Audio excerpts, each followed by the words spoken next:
10월 6일 마태복음 11장 12절 침례인 요한의 때로부터 지금까지 천국은 폭력으로 탈취되고 폭력을 쓰는 자들이 힘으로 그것을 차지하느니라.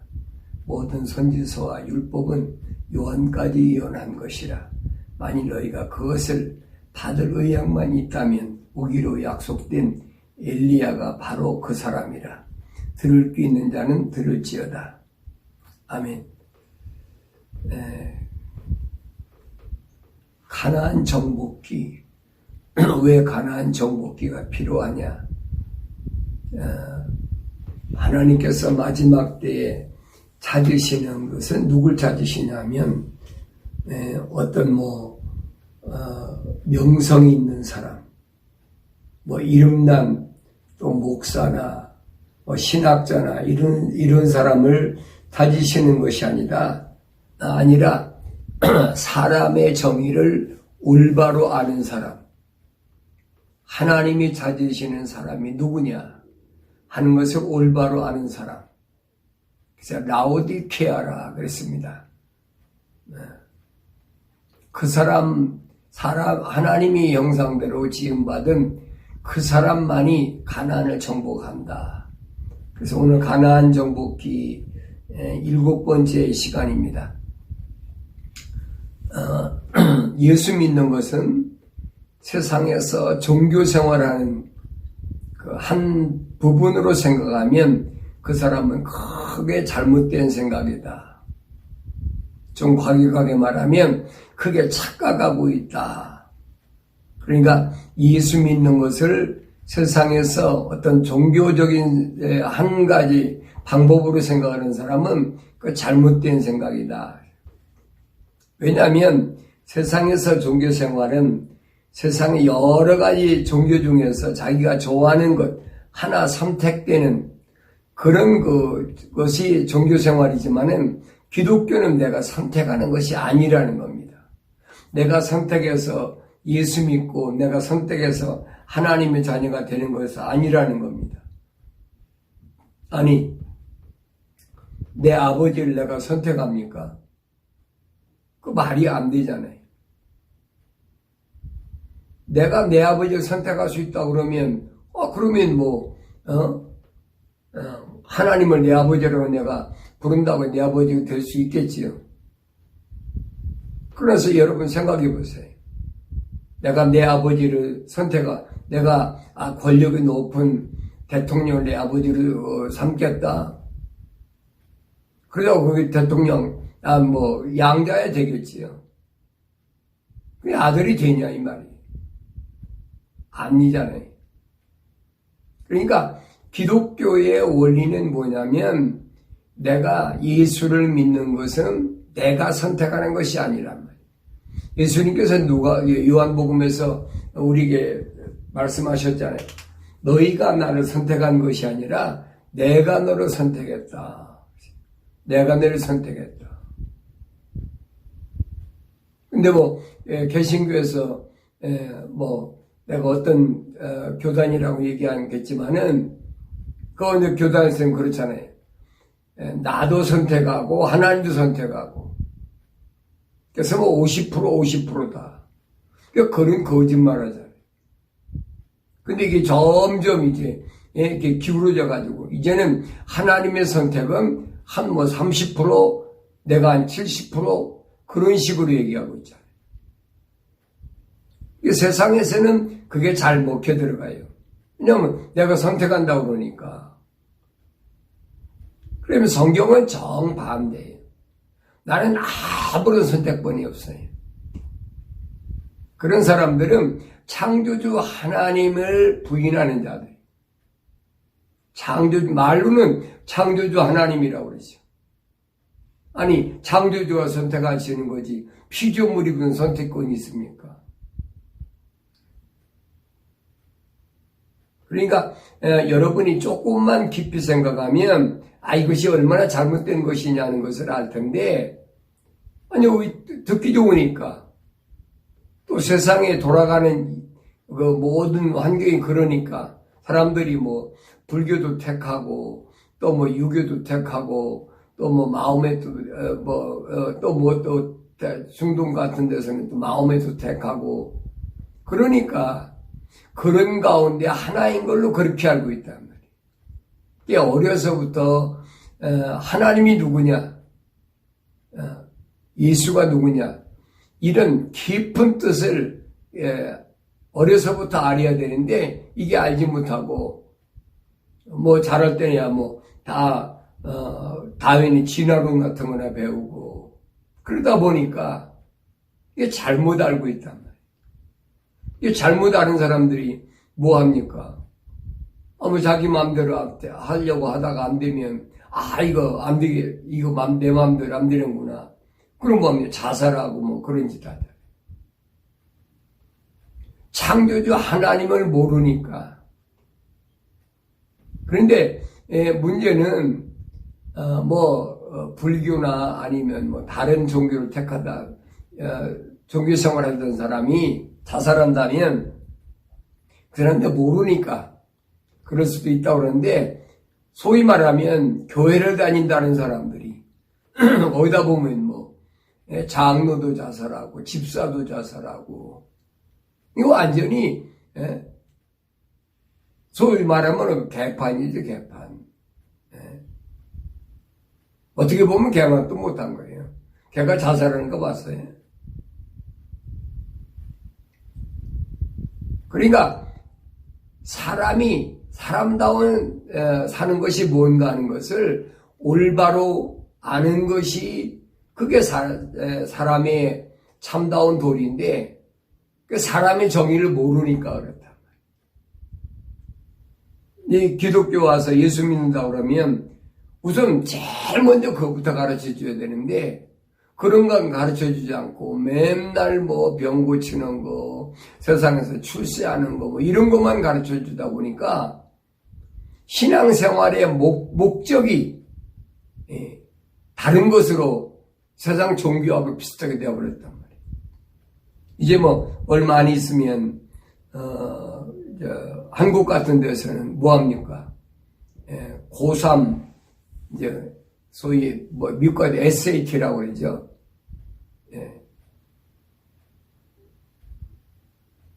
고3 이제 수능 시험 본다. 미국이야 뭐 SAT에 1년에 뭐 자기가 몇 번 볼 수 있으니까 이제 한국 같은 데는 한 번밖에 못 보잖아요. 한 번 봐서 실패하고 자기가 생각한 만큼 안 나온다 그러면 또 다시 1년 재수를 해야 되니까.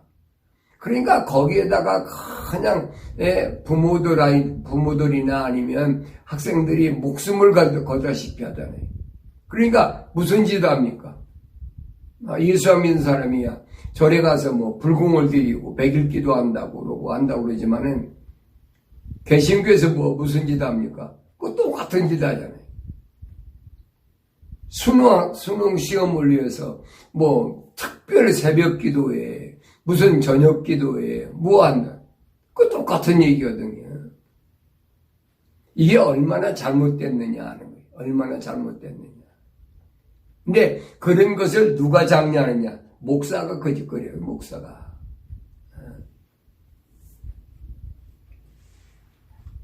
그러니까 기독교 신앙의 그 원리 자체가 이거 완전히 훼손되어 버렸어요. 기독교는 늘 말씀드리지만은 주님 비유로 말씀하셨잖아요.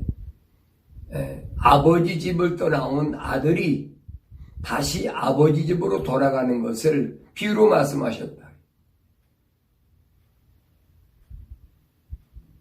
거룩한 본향, 내 아버지 집을 가기 위해서 내가 이 땅에 있는 동안에 거룩하지 않으면 갈 수가 없는 것. 그래서 이 원리를 아는 사람은 세상 살아가는데 세상 사는 것에 대한 어떤 거기에 만족을 찾으려고 하는 것이 아니라 거룩한 생활을 즐기는 그런 삶을 사는 사람.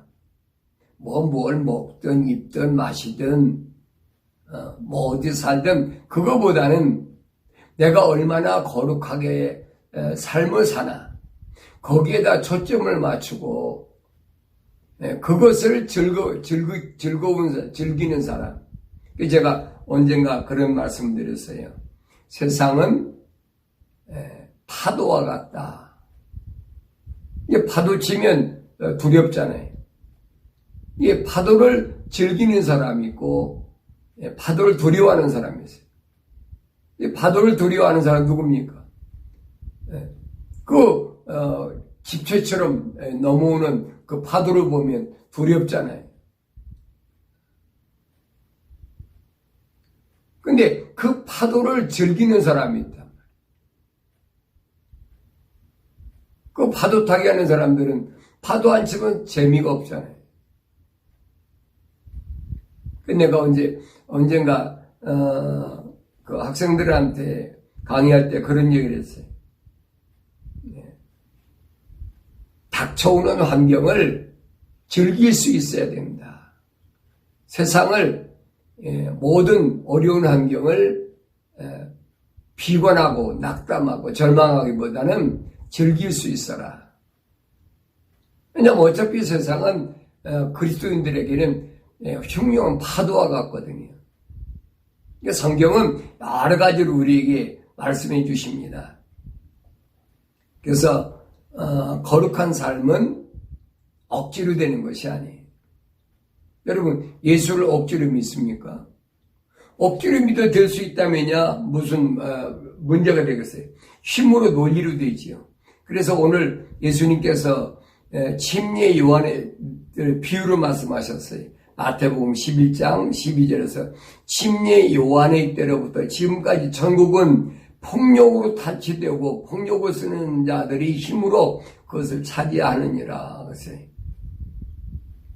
침례 요한은 구약의 마지막 선지자로 그랬죠. 말라기 선지를 통해서 이스라엘 백성에게는 선지가 끝이 나버렸어요. 그리고 약 400년 동안 소위 암흑기라고 그러죠.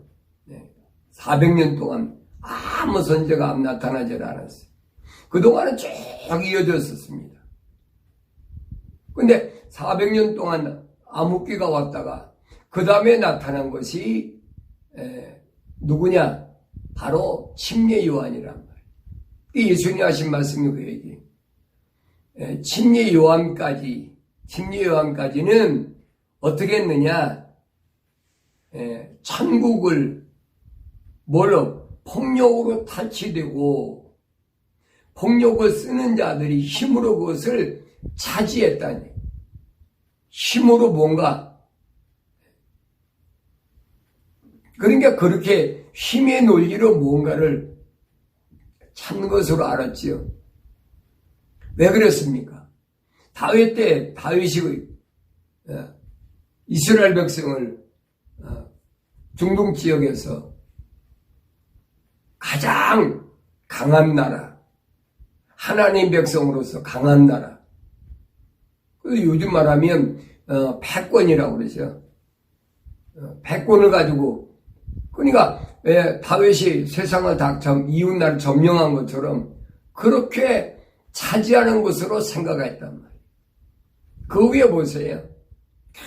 계속 다윗이 하나님을 어떻게 섬겼나 그것보다는 어떻게 하면 폭력으로 세상을 점령할까. 그런데 모든 선지서와 율법은 요한까지 예언한 요한까지라는 침례 요한까지고 지금은 아니라는 거지요. 예수님 오셔서 만일 너희가 그것을 받을 만한 의향만 있다면 오기로 약속된 엘리야가 바로 그 사람이라 그랬어요. 천국을 받을 만한 의향만 있다면 내 생각이 내 마음이 천국에 대한 간절한 기대가 있다면 반드시 누굴 기다려야 되느냐. 말라기 선지 통해서 약속하신 게 있잖아요. 엘리야가 먼저 와야 돼. 엘리야가 나타나면 메시아가 온다. 크고 두려운 날이 온다. 말라기 4장에 분명히 약속하셨어요. 주님 그 말씀하시는 거예요. 그런데 엘리야가 누구냐? 그게 침례 요한이라는 거예요. 이 침례 요한에 대해서는 여러분 누가복음 1장을 한번 잘 읽어보세요. 침례 요한이 어떻게 세상에 태어났나. 그는 엘리야의 영으로 세상에 왔다라고 분명히 침례 요한에 대해 설명하고 있습니다. 제사장 사가랴와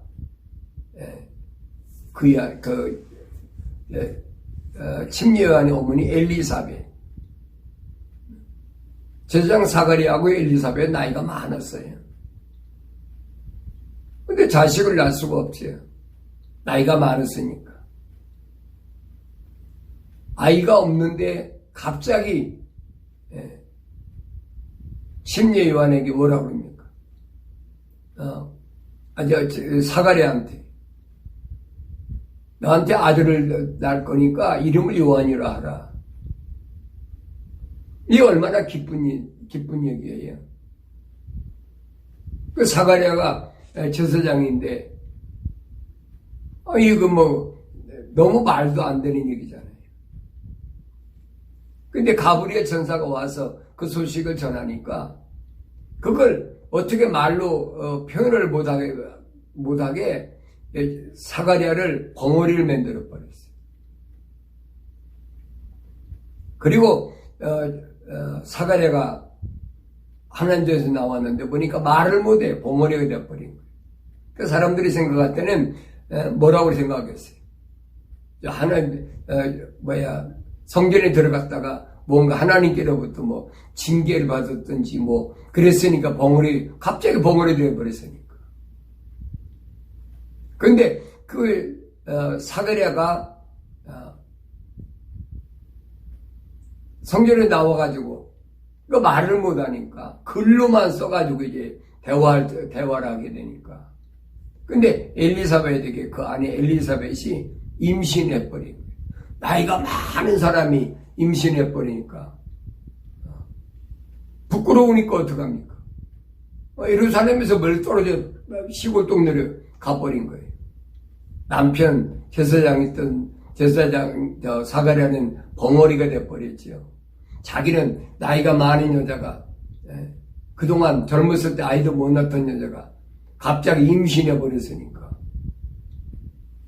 사람들이 눈을 피해가지고 시골에 사는데 그러고 나서 6개월이 지난 후에 그 가불이 누구한테 나타났느냐?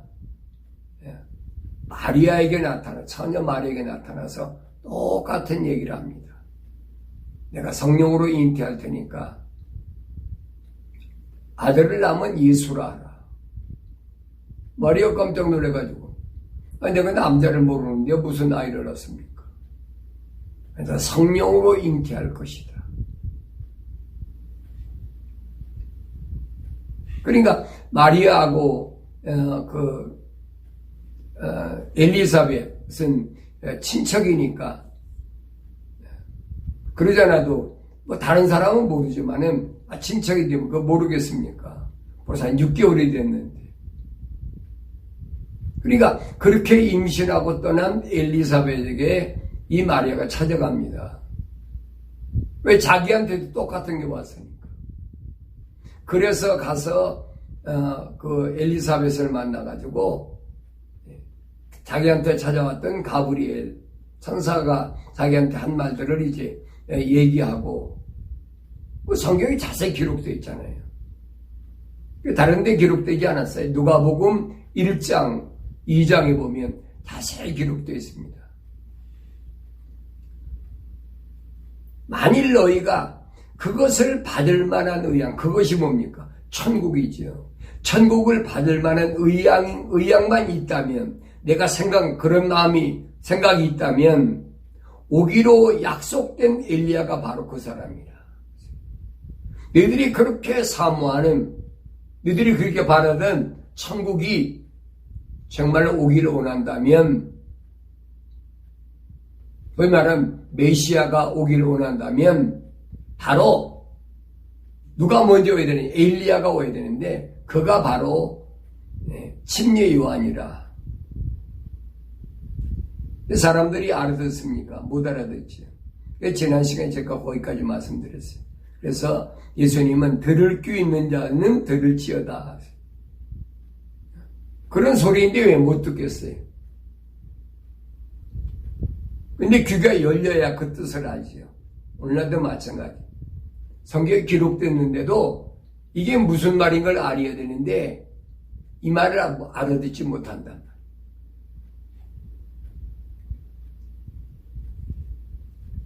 거룩한 내 본향, 내 아버지가 계신 곳, 그곳은 내가 이 세상에서 거룩이 인정되지 못하면 들어갈 수 없는 것이 성경이 우리에게 말씀해 주는 거예요.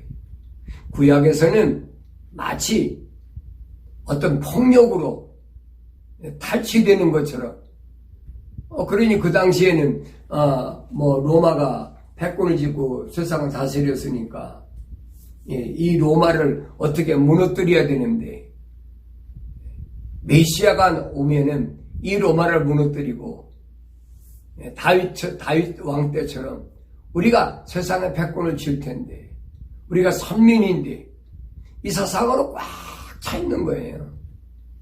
예수님이 하신 말씀이 그거예요. 내가 천국에 대한 천국을 받을 만한 그런 생각, 그런 의향이 정말로 너한테 있다면 그건 요한 때까지야. 요한. 예수님이 오셔서는 이제부터는 하나님의 나라가 그렇게 오는 것이 아니라는 거예요. 뭘로? 거룩한 삶으로 그렇게 하나님 나라가 천국이 이루어진다는 것이죠. 근데 그 말을 알아듣습니까? 못 알아듣지. 많은 사람들이 예수님께 찾아와가지고 뭘 원합니까? 병 낫는 거, 배고플 때, 굶주려 있을 때, 로마가,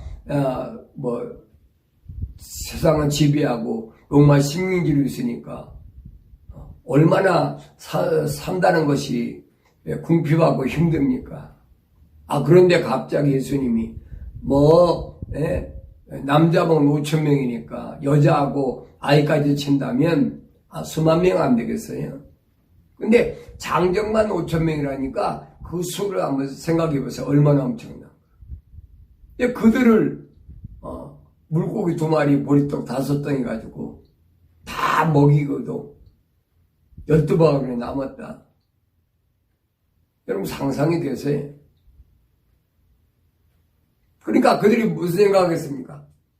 이분이야말로 다윗 이후로 우리에게 나타난 다윗 이상 가는 그런 왕이 메시아일 거다. 그러니까 왕으로 추대하려고, 왕으로 뛰어받으려고 얼마나 했습니까? 그래서 저 지긋지긋한 로마를 물리치고 이 땅에다가 메시아 왕국을 이루겠다. 그 많은 사람들이 그런 생각으로 쫓아다니지 않았나.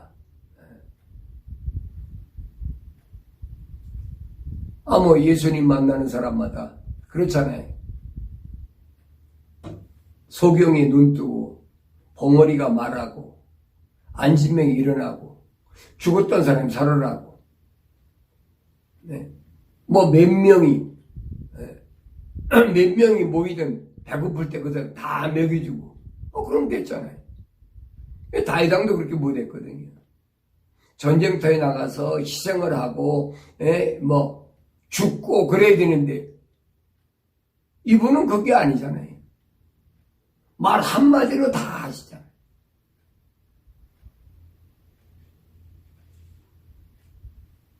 그러니까 많은 사람들 머릿속에는 어떤 생각을 했겠느냐. 만약에 여러분과 내가 예수님 당시에 예수님 예수님 주위에 몰려들었던 그 무리 가운데 한 사람으로 있었다고 여러분 생각해 보세요. 나는 여러분 그런 생각 안 하겠습니까? 그런 생각하고도 남지요.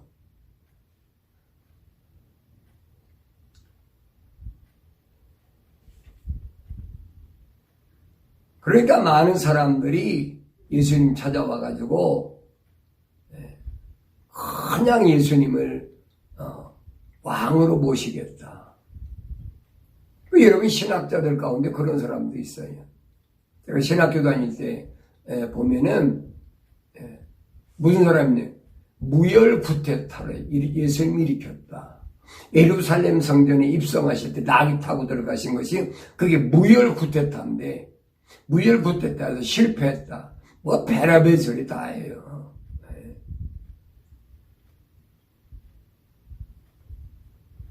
신학교에서 학생들에게 가르치는 것이 그런 얘기를 하고 있다, 그런 얘기.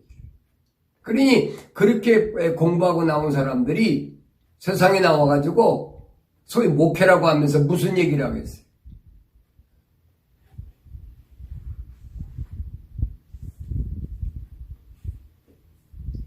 바울은 예수님께서 이렇게 말씀하신 것에 대한 해석을 뭐라고 해주느냐.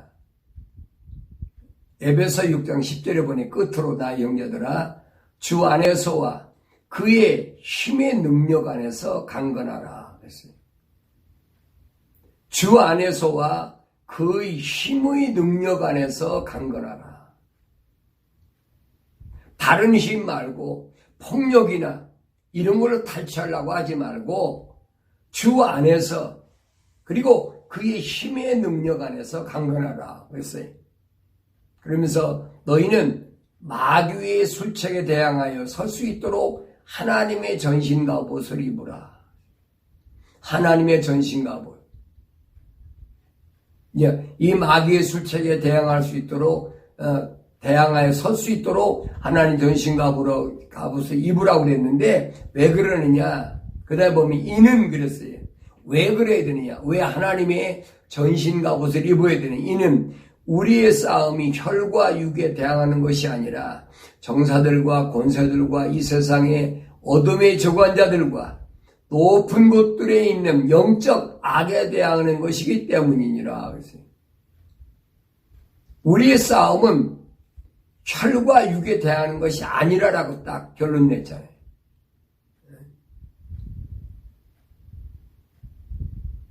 예수님이 말씀하신 건 똑같은 얘기.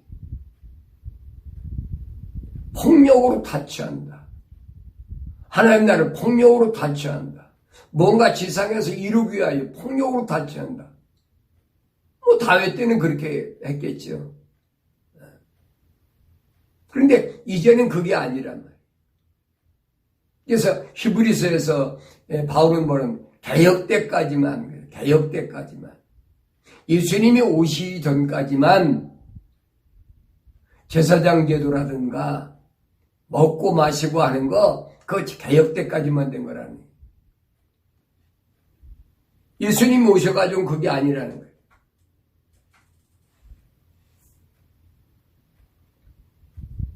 마귀의 술책.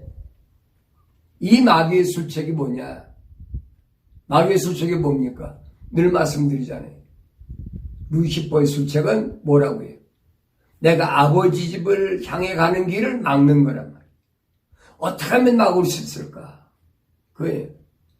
그래서 마태복음 24장 24절에 보면 그랬잖아요. 할 수만 있으면 택함 받은 자까지라도 넘어뜨리려고, 미혹하려고, 가지, 이적들, 마술, 별의별 기적들 행해가지고 자꾸 넘어뜨리려고 한다.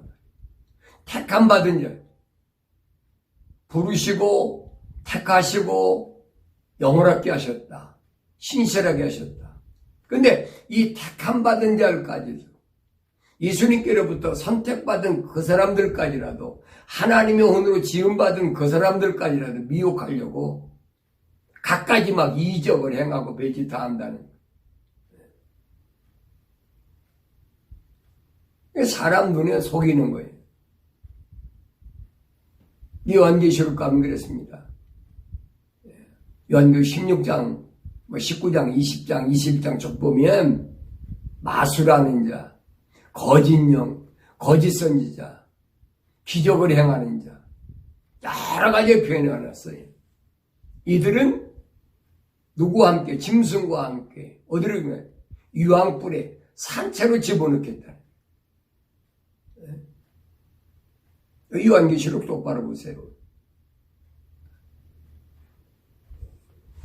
거길 따르는 사람 정신 똑바로 차려야 돼. 거기 따르는 사람은 거기 똑같이 거기에 또 들어가겠어요.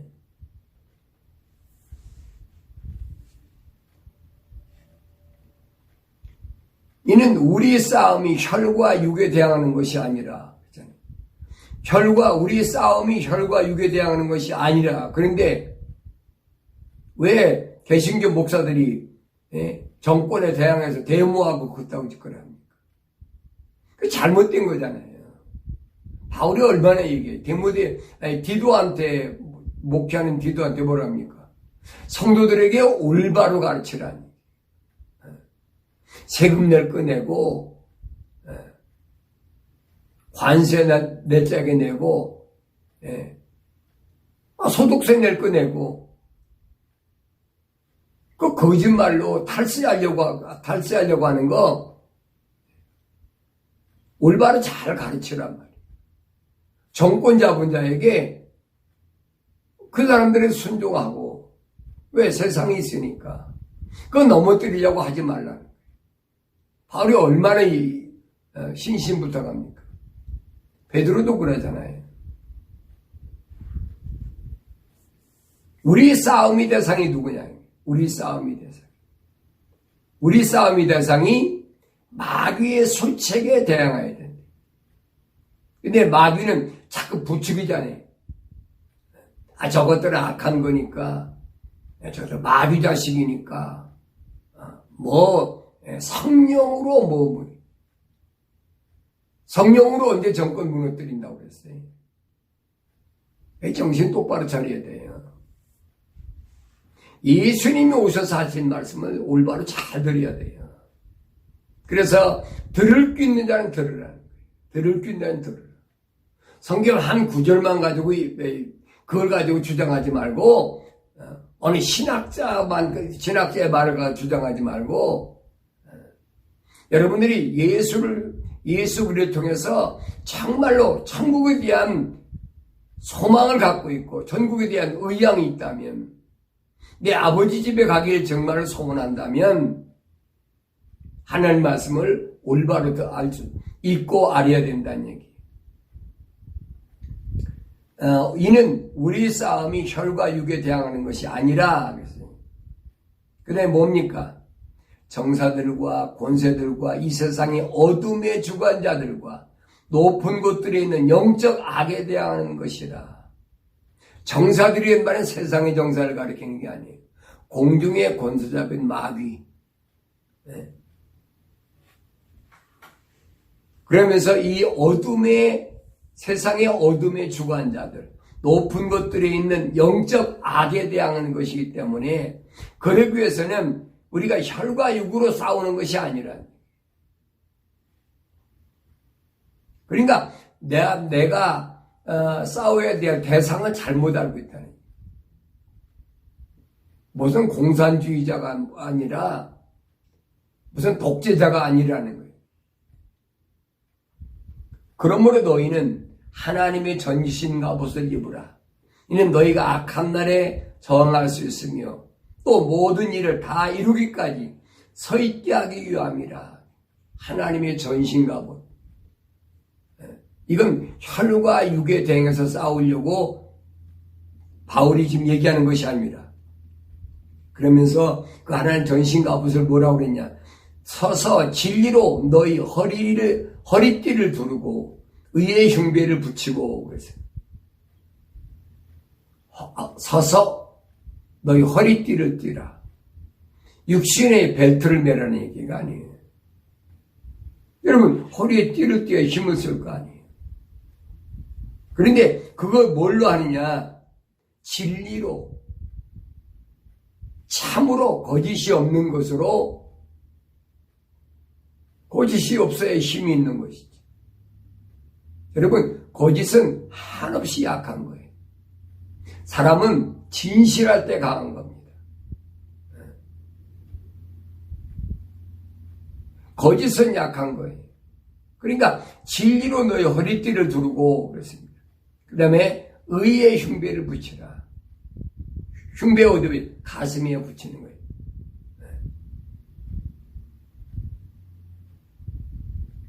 마음으로 믿는 것이 없다면 의에 이를 수가 없지. 바울사도 그 말이에요. 믿음으로 의에 이른다. 마음.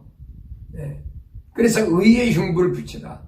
그 다음에 화평의 복음을 준비한 것으로 너희 발에 신고 그랬어요. 화평의 복음을 준비한 것. 이게 뭡니까?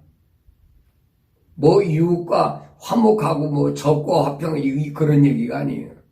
여기서 화평이란 말은 무슨 말이에요? 하나님과 나와의 관계를 설명하는 거예요. 내가 먼저 하나님과 나와의 관계가 화평하게 돼야 돼요. 이 복음을 전해야 돼. 어떻게 화평합니까? 예수 그리스도의 십자가 보혈이 아니면 하나님과 나와 화평하게 될 수가 없잖아요. 주님이 십자가 못 박혀 죽으심으로 지성소와 성소 사이에 가르막했던 휘장이 갈라졌잖아요. 원수됐던 것이 화평하게 됐잖아요. 하나님과 내가. 지금 그 말하고 있는 거예요. 화평의 복음을 준비한 것으로 너희 발에 신고. 여러분 신발 신을 때마다 여러분 기도하고 생각해 봐야죠. 내가 화평의 복음의 신발을 지금 신고 있나? 육신적인 어떤 고급 구두 신는 거, 좋은 운동화 신는 거, 그것이 아니라 이것이 악한 날에 하나님의 복음, 거룩한 삶을 위해서 내가 갖춰야 될 하나님의 전신 갑옷이라. 그러면서 모든 것 위에 믿음의 방패를 가짐으로써 믿음의 방패. 의의 흉배를 가슴에 붙였다면 이제는 믿음의 방패를 가져야 되는데 왜 가져야 되느냐? 능히 너희가 악한 자의 모든 불붙는 화살을 끌 수 있을 것이라. 상대방이 악한 마귀가 나한테 화살을 쏠 때 믿음의 방패를 그걸 막아야 된다. 그래서 믿음의 방패를 가지라는 거예요. 사탄 마귀 가만히 있습니까? 아니죠. 여기 보니까 불붙은 화살을 그랬어요. 불붙은 화살을 쏘니까 뭡니까? 나 죽이려고 하는 거지. 불붙은 화살을 끌 수 있을 것이라. 그러면서 또한 구원의 투구와 그랬어요. 구원의 투구. 머리에 뭘 써야 됩니까? 항상 구원과는 가지라. 이 머릿속에는 내 브레인 속에 무슨 생각 갖고 있네. 세상 것, 보는 것, 냄새 맡는 것, 듣는 것, 만지는 것. 사람이 오감이 있다고 했잖아요. 그 모든 신경을 누가 컨트롤하느냐? 이 브레인이 머리가 컨트롤하잖아요. 그러니까 머릿속에 어떤 것을 가요? 구원의 톡을 쓰라는 얘기. 모든 것을 어디다 포인트를 맞추느냐? 구원의 포인트를 맞추라. 그래서 구원의 투구와 그랬어요. 그 다음에 성령의 칼, 곧 하나님의 말씀을 가지고 그렇지. 하나님의 말씀을 여기는 성령의 칼이라 그랬어요. 상대방을 무너뜨리려면 검이 있어야 되지. 예수님께서도 사탄 마귀가 달라들었을 때 여러분 사람으로 하나님의 아들이 이 세상에 오셔가지고 40일 금식 기도했으니까 얼마나 힘들겠는 생각해 보세요. 가장 힘들었을 때 그때 사탄 마귀 달려들었잖아요. 똑같단 말이에요. 내가 세상에 사는 동안에 가장 힘들었을 때 언제든지 그가 불붙은 화살로 나를 공격하고 그러니까 믿음의 방패로 막혀야 되지. 그리고 그만 놔둡니까? 뭘로? 예수님처럼 하나님의 말씀으로 물리쳐야지. 그래서 성령의 칼이라고 그랬어요. 성령의 칼을 하나님 말씀이라고 한 것은 예수님께서 요한복음에서 다 말씀하셨어요. 성령 그가 오시면 내가 너에게 한 말들을 기억나게 할 것이다. 그게 검이란 말이에요. 그걸 가지고 싸우라는 그걸 가지고. 하나님 말씀을 가지고. 그러니까 우리가 말할 때 하나님의 말씀으로 얘기하면 듣기 싫어하는 사람이 있어요. 목사님 맨날 만나면 하나님 말씀을 얘기하면 좀 재밌는 얘기를 해야지. 그 대화를 못하겠다고 안 해요. 할 수가 없는 거지. 그러니까 하나님의 말씀을 가져라. 성령의 칼을 가져라. 그러니까 우리 입술에는, 할례받은 입술에는 항상 뭐만 하나님의 말씀, 성령의 칼로 준비가 되어 있어야 된다. 그러면서 모든 기도와 간구로 항상 성령 안에서 기도하고, 이를 위하여 모든 성도들을 위해 모든 인내와 간구로 깨어 있으라. 항상 성령 안에서 기도하라. 성령 안에서 기도하는 사람이 하루에 몇 시간 기도하고 끝납니까? 여기 항상에서 항상 성령 안에서 기도하고, 이를 위하여 모든 성도를 위해서 모든 인내와 간구로 깨어 있으라.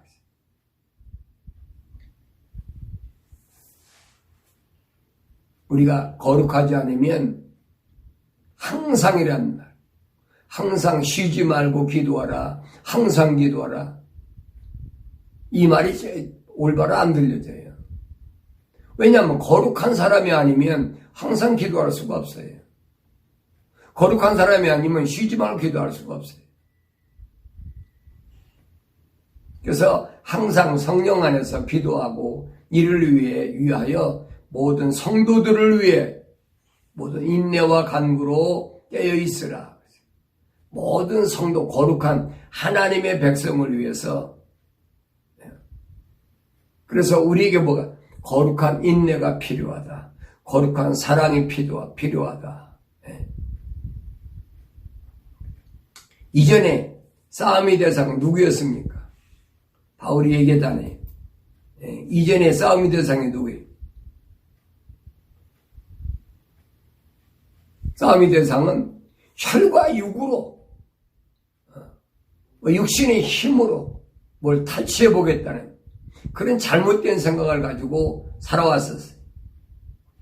그래서 바울은 에베소 2장에서 이렇게 설명하죠.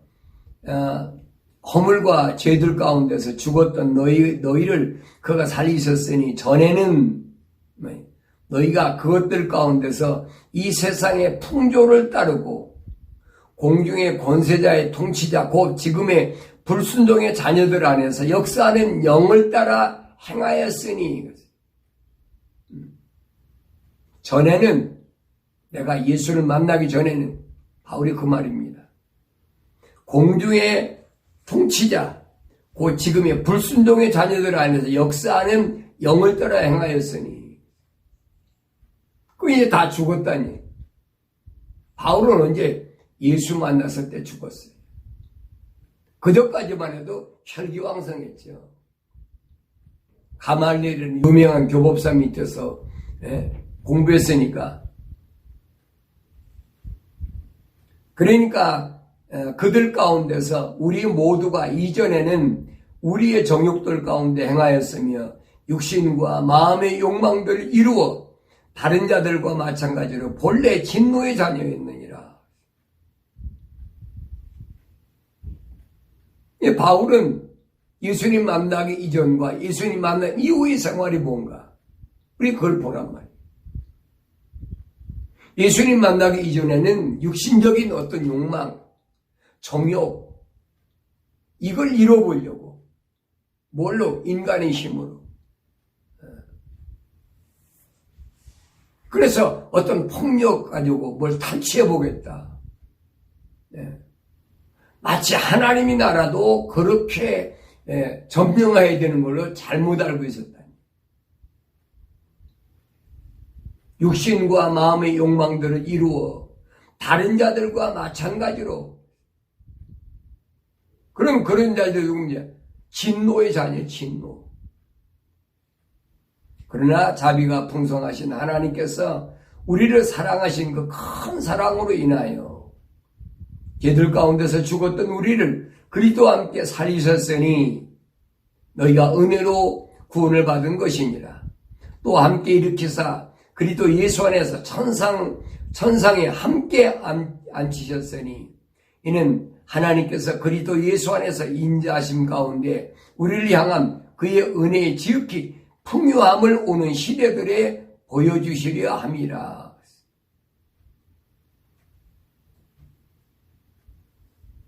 자, 나는 내 머릿속에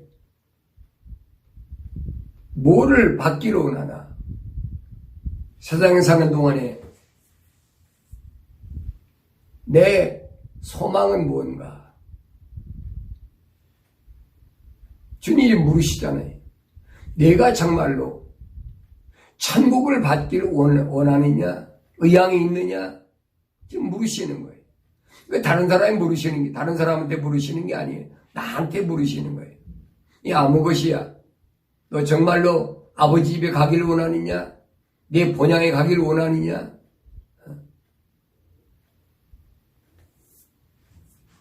내가 그렇게 소망하고 있는 천국을 내가 정말 받기를 원하느냐? 지금 주님이 물으시는 거예요. 그렇다면 침례 요한 때까지 행했던 폭력으로 뭘 탈취한다는 그 생각 이제까지 침례까지 끝이라는 거, 여기까지라는 거예요. 그건 뭐냐? Before Christ. BC. 주님이 오시기 이전에는 그런 생각이었다면, 이 말은 내 인생이 예수가 오시기 이전이라면, 내가 예수를 만나기 이전이라면, 바울 사도가 예수를 만나기 이전이라면 그런 생각을 가질 수 있죠. 그러나 그게 아니라는 거예요. 그건 미완성됐을 때의 생각, 완성되지 못했을 때의 생각. 완성된 자의 생각이 뭐냐? 바울이 지금 그 말 해주고 있는 겁니다. 예수님이 가신 후에 제자들을 예수님께서 그냥 세우신 게 아니에요.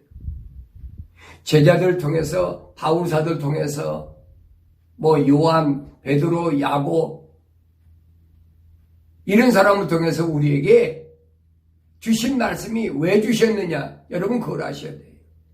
다른 게 아니에요.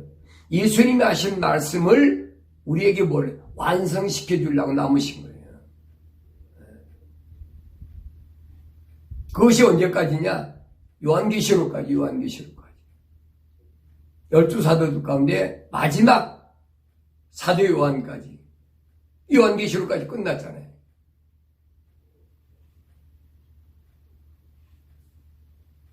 보라, 내가 주의 크고 무서운 날에 오기 전에 선지 엘리야를 너에게 보내리니. 분명히 예수님이 오실 때는 누가? 엘리야가 온다. 엘리야가 온다. 내가 엘리야다 그러고 왔습니까? 아니잖아요. 예수님께서 말씀하시잖아요. 참이신 예수님께서 엘리야가 온다는 엘리야가 말라기 선지를 통해서 약속한 그 엘리야가 누구냐? 거의 침례 요한까지다. 그리고 메시아의 예수가 오셨잖아요. 우리 역사적으로 증명되어 있잖아요. 그럼 구약의 엘리야는 어떤 일을 했습니까? 엘리야가 우상이 극심할 때, 아방 때, 이세벨이 아세라하고 바알신을 가장 많이 세워놓고 하나님, 오직 하나님만 섬기는 이 사람들을 다 죽여버리잖아요. 그때 엘리야가 기도하니까 3년 6개월 동안 비가 안 왔지 않습니까? 그 마지막 때 그 얘기. 요한계시록에 보면 전 3년 반에 무슨 사건이 벌어졌냐? 두 증인이 기도하니까 3년 반 동안 비가 안 오요. 우로가 그쳤다. 비가 안 온다는 얘기. 근데 극심한 세상에는 식량난이 온다. 지난 시간에 말씀드렸잖아요. 요한계시록 6장 제 강의할 때 말씀드렸잖아요. 이때가 엘리야의 시대다. 엘리야의 시대. 두려워하지 말라는 거지. 그게 뭐냐? 7년 대환란의 시작인데 그게 뭐냐면 메시아가 오시겠다는 우리한테 지금 증거로 나타난 거예요. 증표로. 그거 즐거워해야지. 환란이 온다고 두려워하고 환란 때문에 이거 어떻게 대피할까? 그거 아니잖아요. 하나님께서 다 먹이시고 입히시고 마시게 하시고 다 준비하셨다고 그랬죠. 요한계시록 12장에 분명히 헤이븐 여자가 독수리를 날개처럼 하나님 백성들을 다 날라서 어디로? 광야로 옮겨준다고 했어요. 독수리 날개로.